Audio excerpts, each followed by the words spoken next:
요한복음 20장 24절로 29절 말씀 함께 봉독하겠습니다. 12 제자 중에 하나로서 디도모라 불리는 도마는 예수께서 오셨을 때에 함께 있지 아니하니라. 다른 제자들이 그에게 이르되 우리가 주를 보았노라 하니 도마가 이르되 내가 그의 손에 못자국을 보며 내 손가락을 그 못자국에 넣으며 내 손을 그 옆구리에 넣어보지 않고는 믿지 아니하겠노라 하니라.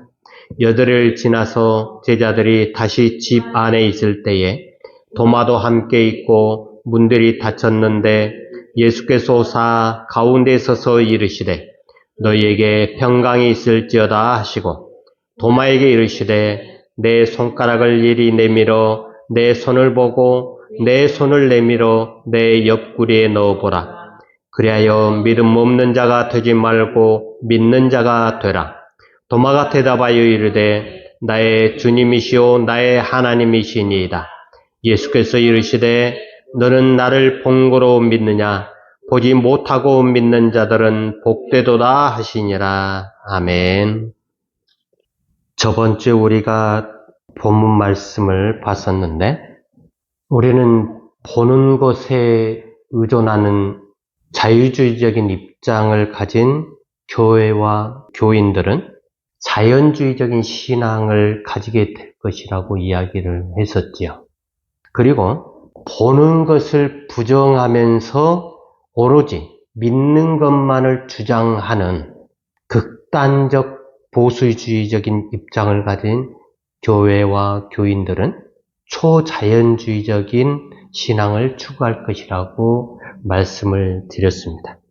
앞으로 우리 기독교가 맞이할 신앙적인 문제에서 가장 큰 문제는 뭐냐면 이 기독교를 자연주의적으로 동화시킬 그 세속주의 신앙과 그리고 기독교를 세상과 단절시키려고 하는 초자연주의적인 신앙이 우리 기독교의 신앙의 근간을 흔들 수 있는 중요한 세력들이 될 수 있다라고 볼 수가 있습니다.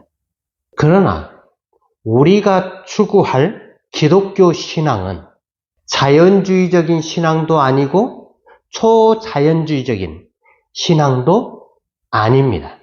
왜냐하면 이 둘의 공통점에는 역사라고 하는 것이 빠져 있어요. 이 역사라고 하는 것, 이거는 인격과 인격의 만남, 실질적인 상대가 빠져 있다라고 하는 것이죠. 그래서 내가 상대를 너로 만나게 될 때 현재를 우리가 만나고 경험을 할 수 있다라고 말씀을 드렸었죠. 이 상대라고 하는 것은 하나님을 가리킨다고 말씀을 드렸지요. 그래서 믿는 우리가 하나님을 나의 당신으로, 나의 너로 현재, 순간적인 찰나로 하나님을 인정하고 하나님 앞에 고백하고 하나님 앞에 반응하는 그러한 역사가 자연주의와 초자연주의에서는 빠져 있다라고 하는 것이 문제이죠. 그래서 인격이라고 하는 것은 항상 현재라고 하는 시간에서만 일어나는 존재입니다. 그러므로 이미 지나간 과거는 사실이 될 수가 없지요. 과거의 사실이란 것은 지금의 역사가 아니고 이미 지나간 역사로서의 사실이기 때문에 그렇지요. 그래서 자연주의라고 하는 것은 단지 하나에 주어진 그것을 믿는 신앙, 그러니까 과거를 믿는 신앙이 되어버리는 것이죠. 보는 것만을 추구하고 있기 때문에 초자연주의적인 것들을 믿는 이들은 보는 것을 부인을 하고 그리고 자기 자신 안에 안주하면서 내면의 힘을, 그래서 오직 믿음이라고 하는 것만을 강조하는 삶을 통해서, 신앙을 통해서 나아가려고 하는 이들이기 때문에 이 둘의 공통점은 상대인 하나님을 믿는 것이 아니라 자기 자신을 믿는 신앙이 되어버리고 마는 것입니다. 그래서 자기가 믿고 싶은 것만을 믿고 보고 싶은 것만을 보려고 하는 믿음, 그것이 이들에게 있어서 신앙의 기준이 되어버린 것이죠. 우리 기독교 신앙은 나를 믿는 신앙이 아니라 상대를 믿는 신앙이 바로 우리 기독교 신앙입니다. 그래서 하나님을 믿는 신앙인데, 이런 전제를 가지고 내가 보지 못한 예수를 어떻게 믿을 수 있느냐 하는 것이죠. 여기서 우리는 종교 심리학에서 취급하는 무식에 대해서 다시 언급할 필요가 있습니다. 이 의식과 무식, 의식이라고 하는 것은 인간이 세계를 가지면서 생기는 우리 생의 총체라고 이야기할 수가 있고, 삶의 모든 것과 관계하고 있는 것을 의식이라고 표현을 하고 있지요. 그리고 무식이라고 하는 것은 단순히 의식이 없는 상태가 아니고 의식이 미치지 못하는 영역. 그래서 철학적인 용어로 보면은 무라고 하는 용어를 쓰고, 신학적으로 봤을 때는 이것을 실제성이라고 해도 무방하지요. 그래서 이 무의식이라고 불리는 실제성은 의식을 떠받치고 있지만 의식에 의해서 지배되지 않는 그러한 독특한, 의식과 관계하지 않으면서도 그 의식을 향해서 부단히 자기 자신을 비춰주고 있는 그러한 모습이라고 볼 수가 있습니다. 그래서 종교 심리학자들이 성경의 여러 가지 사건들을 이야기를 하는데, 무의식을 말하면서 이들이 무슨 이야기를 하냐면은 창세기 3장에 나와 있는, 공통적으로 여자들이 싫어하는 게 뱀이잖아요. 뱀을 싫어하도록 부모님에게 교육을 받은 것도 아니고, 그럼에도 불구하고 보통 여자들이 뱀을 무서워하고 싫어하지요. 그 이유가 무엇일까? 태고 쪽에 그 뱀에 대한 강한 그 부정적인 경험을 가지고 있었기 때문에, 이 경험이 무의식 속에 가라앉아 있으면서 이게 시간이 지나면서 그 가라앉아 있는 그 무의식이 후대에 여자들의 흐름 속에 이것을 전달했다라고 그렇게 보고 있지요. 우리는 보통 어둠을 또한 두려워하지요. 도대체 어둠을 두려워하는 이유가 뭐냐 하는 거죠. 어디에서부터 어둠을 두려워하는 그게 생겨났느냐. 그리고 우리는 또한 공통적으로 죽음을 무서워하지요. 왜 죽음을 무서워하는지 배우지도 아니했고, 그렇다고 해서 가르쳐주지도 않았음에도 불구하고 죽음에 대해서 두려워하고 무서워하는지. 또 신생아들이 태어나면서부터 울기 시작을 하잖아요. 그런데 이들이 자라면서 말을 하면서부터 의식과 무의식의 세계가 나누어지는데, 그 부모들이 아이들에게 단어를 가르쳐 줌에도 불구하고 아이들은 자기들도 모르게 그 단어들을 조합을 해가지고 문장으로 말을 하게 되잖아요. 부모들이 문장을 가르쳐주지 않았음에도 불구하고 어린아이들이 단어 몇 개를 가지고 문장을 만든다라고 하는, 문장을 창조한다라고 하는 것은 이들이 단순히 우리가 보고 흘러버렸기 때문에 우리는 당연히 그렇게 된 거라고 생각할 수 있지만 전혀 그렇지 않다. 어린아이들이 문장에 대해서 배우지도 않았음에도 불구하고 이들이 문장을 창조했다. 어떻게 보면 이것을 본능이라고 이야기를 하는 사람들이 있지요. 근데 이건 좀 모호한 단어일 수밖에 없습니다. 자, 우리가 우리의 의식에서 예수라고 하는 그 단어, 문자를 들었을 때 우리는 그 예수라는 말을 들음과 동시에 예수의 실제성을 생각을 하게 되죠. 그럼과 동시에 우리는 예수의 이름을 들음과 동시에 우리 속에서 영원한 그 깊은 무의식 속에 있는 초개인 무의식 속에 있는 영의 움직임의 역사를 우리가 보게 되지요. 예수라고 하는 그 이름에 왜 우리 속에 있는 영이 반응을 하느냐 하는 것입니다. 우리의 의식으로는 이게 도저히 설명이 되지 않는 그런 부분들이죠. 제 의식으로 예수라는 우리 한글로 모국어로 된 이 말을 들을 때 우리 의식 너머에 있는 실제성의 세계에서 무한의 영이 활동을 하기 시작을 하는, 그래서 그 영이 예수라는 그 말을 통해서 자기 자신을 우리의 의식에게 나타내는 일이 벌어지게 되는 것이죠. 말하자면은 예수라는 그 단어, 문자가 예수의 영을 불러내게 되는 것입니다.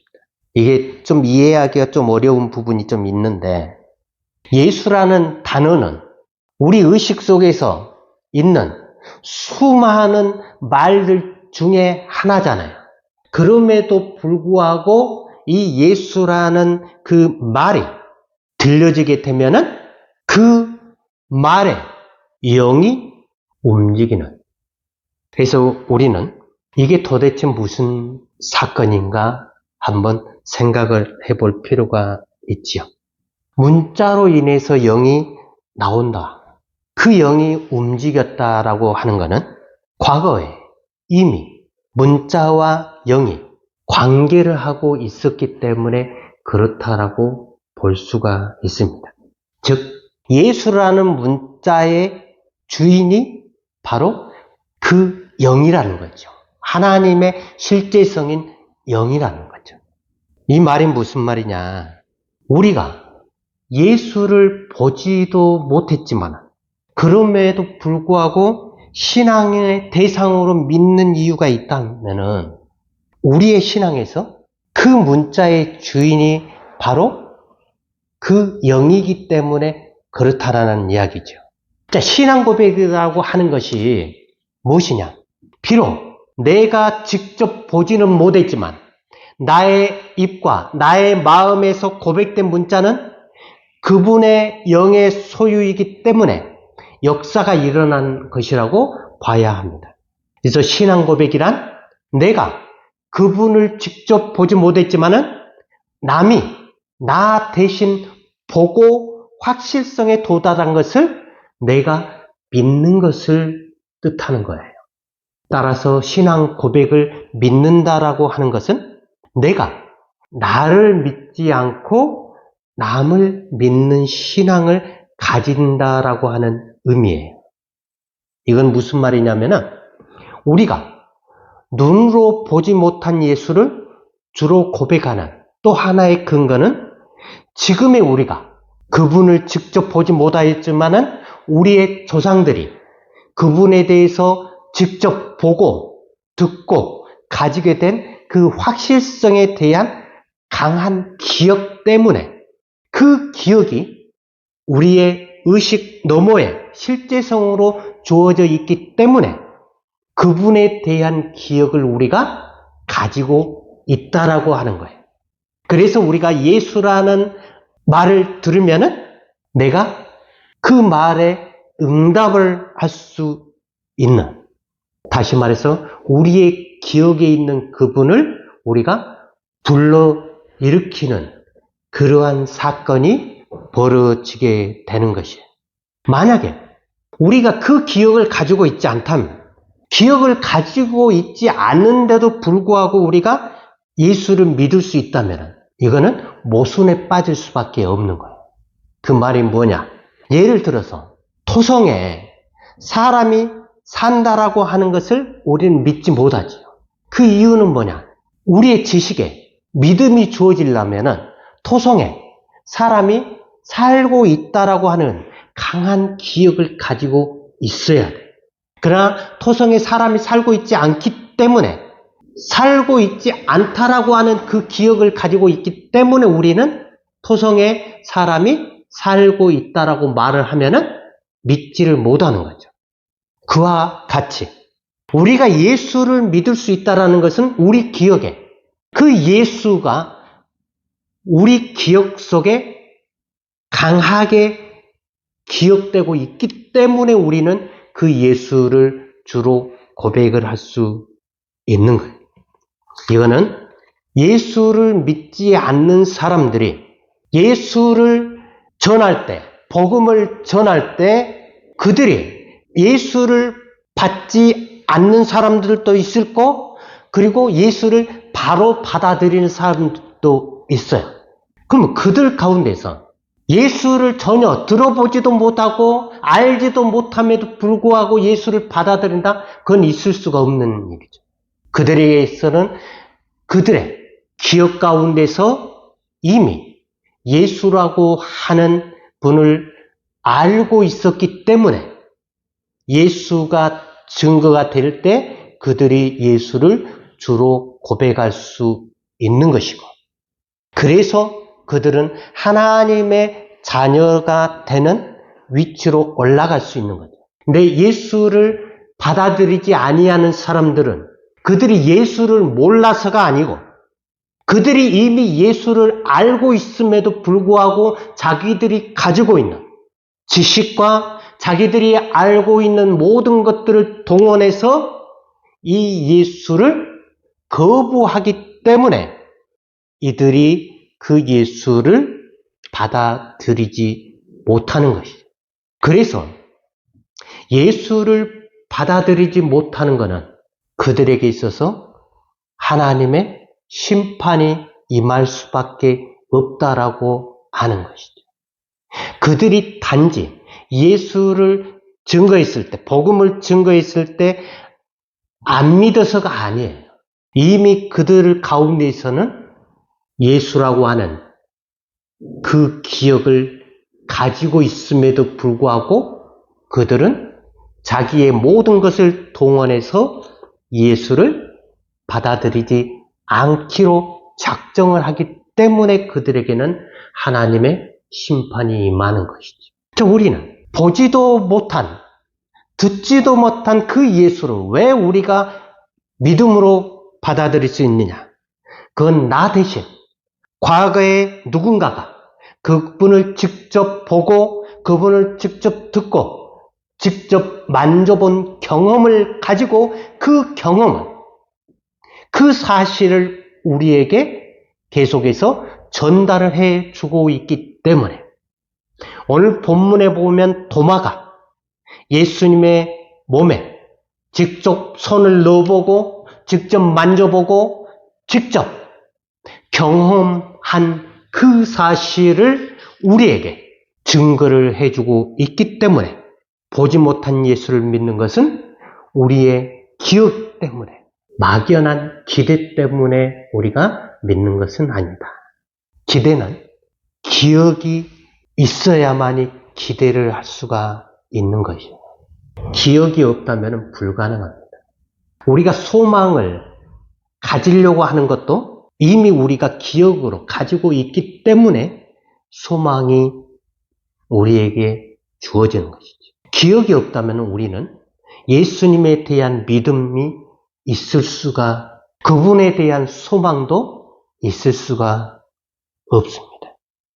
그래서 우리는 보지 못한 예수를 믿는다라고 하는 것은 우리가 우리의 지식으로 예수를 믿는 게 아니고 이미 우리 속에 기억으로 가지고 있는 조상들로부터 내려온 그 기억, 그게 초개인 무의식이라고 하는, 집단 무의식이라고 하는 그 기억 속에 우리는 이미 가지고 있기 때문에 우리가 예수를 주로 고백할 수 있다라고 하는 것이죠. 하루아침에 내가 예수를 믿는 그게 아니죠. 그래서 우리가 보지 못한 예수를 믿는 것은 내가 믿고 싶어서 믿는 게 아니고 내 속에 이미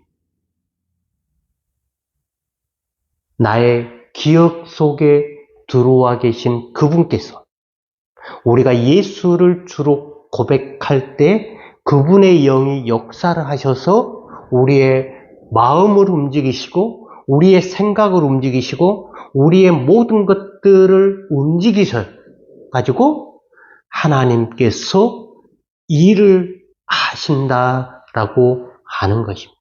그래서 우리는 하나님을 나의 주님으로 고백한다라고 하는 것이 내가 믿고 싶어서 믿는 그게 아니다. 오직 하나님의 은혜가 우리 가운데 임하실 때 우리가 하나님 앞에 고백할 수 있다라고 하는 사실을 기억을 하고 이제 우리의 삶을 하나님 앞에 드릴 때 순간순간 하나님 앞에 내어 드리는 삶을 우리가 사는 그러한 삶을 우리가 살아야 된다. 근데 그게 쉽지는 않지요.